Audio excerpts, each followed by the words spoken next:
catch it, but he picks up additional yardage after it.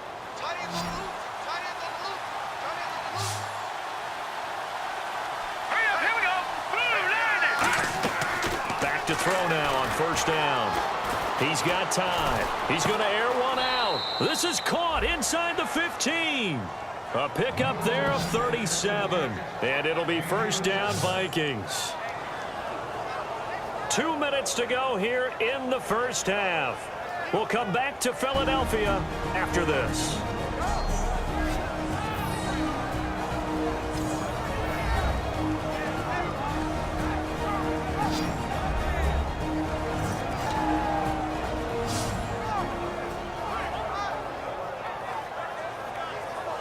We remind you that coming up in 2 minutes' time, we'll hand you off to Orlando, where Larry Ridley will have highlights and analysis of this first half of action. And now the offense operates in the red zone.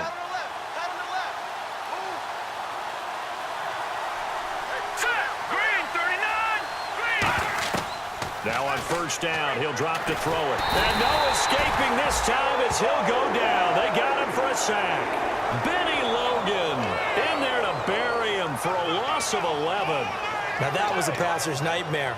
The front door totally shut down by the defense, so he kept going backwards, hoping to find another avenue of escape. It didn't exist. Out of the gun, they'll look to throw. His throw caught right around the 6. And he's going to be brought down just shy of the 5 at the 6. As the field starts to get condensed, the defense likes that a lot because now you don't have as much space to cover, but a well-run corner route there. 3rd and 5, so they bring in an extra defensive back. Expecting pass. It's caught in the end zone. Touchdown, Minnesota. Stephon Diggs. His second touchdown on the season. And the Vikings have taken the lead. So on 3rd and medium, they dial up the pass, and it works to hit the end zone. And it's really not a surprise to me. That's a throwing down in the NFL because of...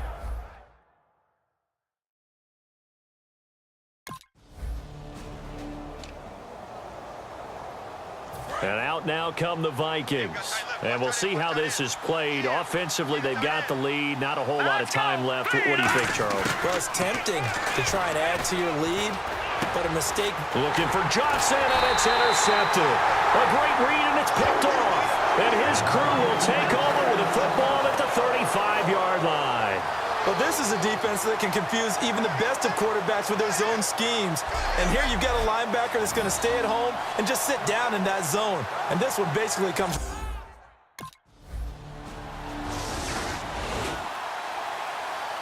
And now out comes Minnesota. And with time quickly fading here in the second quarter, not sure how aggressively, offensively they want to play this.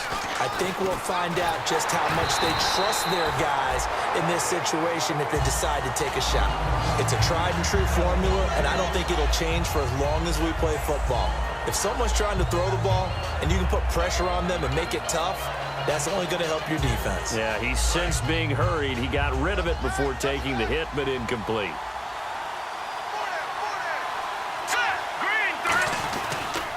Now McKinnon. And he'll fight forward to about the 27-yard line. Just a couple there on the second down run. Now they're staring at a 3rd and 8 situation. Well, so many times we look at a short run and we praise the offense for trying to set the tempo and establish things. But the defensive guys, hey, they just won the battle there. It wasn't a big run given up. They don't always have to absorb the body blows. Sometimes they dish them out themselves. So we've come to halftime here in Philly with the Eagles on top as we send you down to Orlando where we check in with Larry Ridley and our EA Sports Halftime Report. Take it away, Larry. Thanks, Brandon, and welcome to the EA Halftime Report. Let's take a look back at the first half. The Eagles want to continue to give their fans something to cheer about in the second half. The Vikings haven't played horribly, but will need to improve if they want to win this one. All right, let's get straight to it. Here's some highlights from the first half. We go now late in the first. Martin's able to zero in on the QB here. This ends up as a loss of 9.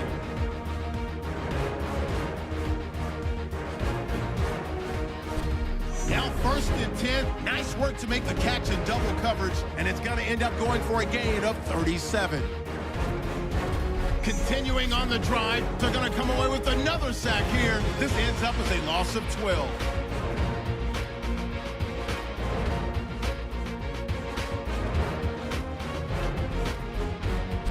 Same drive, tight coverage here, but the completion is made, and this play will go for 6. They go ahead by 3. So that...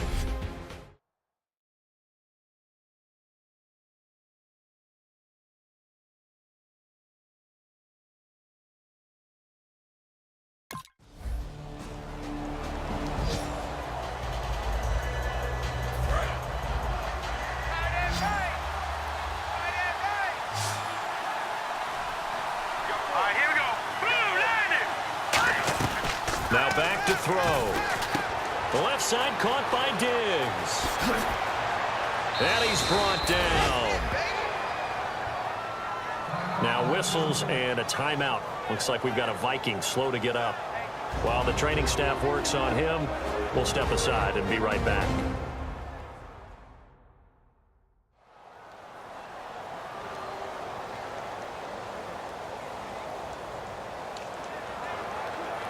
So here we go, first and 10 now.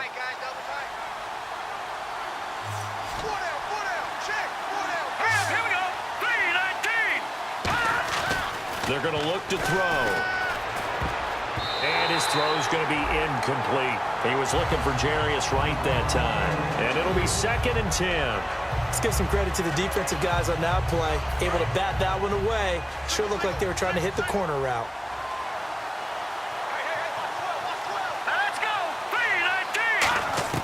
He'll try again with the arm here on second. Nowhere to escape, and he goes down.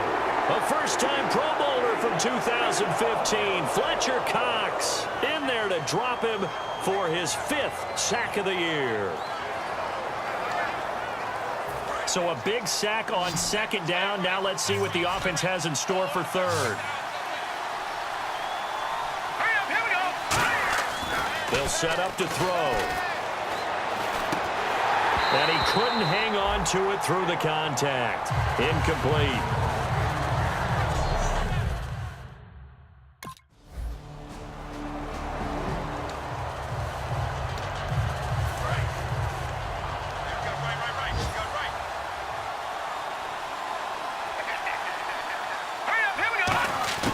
Now a shotgun snap as they'll look to throw. And right with it here over the middle.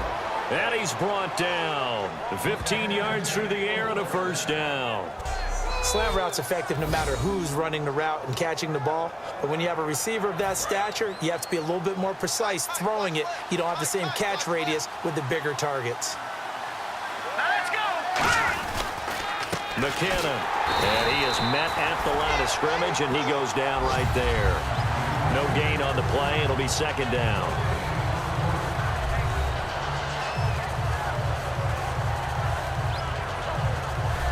And welcome back. We are in the city of brotherly love, Philadelphia. It's the Vikings in possession of the football, but they need some points. They're trailing here to start the fourth. Here we go. Green, 39. Back to throw now on second and 10. Johnson with a completion over the middle. And he's brought down. A nice pickup there of 11 yards, and it'll move the sticks. And there they went crossing route against the zone defense. What do you think of that? Takes real coordination between the passer and the receiver because you've got to read those zones and where the open spots are and be on the same page with the guy throwing the football. Because sometimes you're throwing it in front of the zone. Sometimes you're throwing it between the zones. Sometimes the receiver's going to just kind of find a spot and what we call sit down and present himself to the quarterback and throw it there. It's a tough read, but when they're in sync, it's really effective. Now, that play will end up on the highlights, and you'll see it all over the place. But what you won't see, the offensive line that bought the extra time, that allowed for the big completion downfield, those guys made that play possible. Back to throw here. Pass incomplete. Now whistles come in. We're going to get a timeout here by the offense. It's just their first. They'll be down to 2 remaining as we step aside here in the fourth quarter.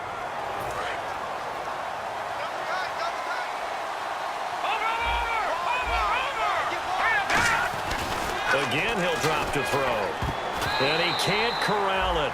Maybe a big missed opportunity there defensively in the end zone. And now 3rd down. Not only did they drop, it looked like an interception in the end zone, they blew a golden opportunity to shift the momentum. An extra DB defensively here. Big stop needed on 3rd and goal. He may be a blitzer. They'll set up a throw. And that's incomplete. Johnson was the intended receiver. And that will bring up an interesting decision here on 4th and goal. And that was a nice play. He knocked it away, but obviously you want the interception in this situation. You want to take away any chance that they have any decision to make on 4th down. But things happen so quickly in the end zone in this compressed area of the field that you're just happy to knock it away and not allow a touchdown.